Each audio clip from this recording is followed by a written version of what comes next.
Hello दोस्तों, आप लोगों के सामने रघुवीर नारायण जी का 4 पंक्ति मैं प्रस्तुत कर रहा हूँ। आप लोग ध्यान से सुने।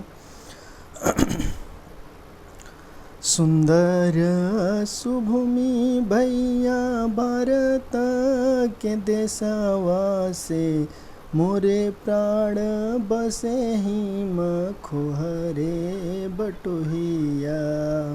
सुंदर सुभूमि भैया भारत के देशवा से, मोरे प्राण बसे हिम खोहरे बटोहिया।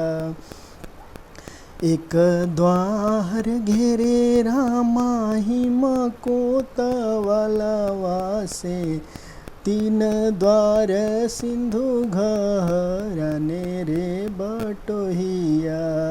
एक द्वार घेरे रामा हिम कोतवालवा से, 3 द्वार सिंधु घराने रे बटोहिया। जाऊँ जाऊँ भैया रे बटोही हिंद देखिया, जहाँ कोहू की कोयली गावे रे बटोहिया।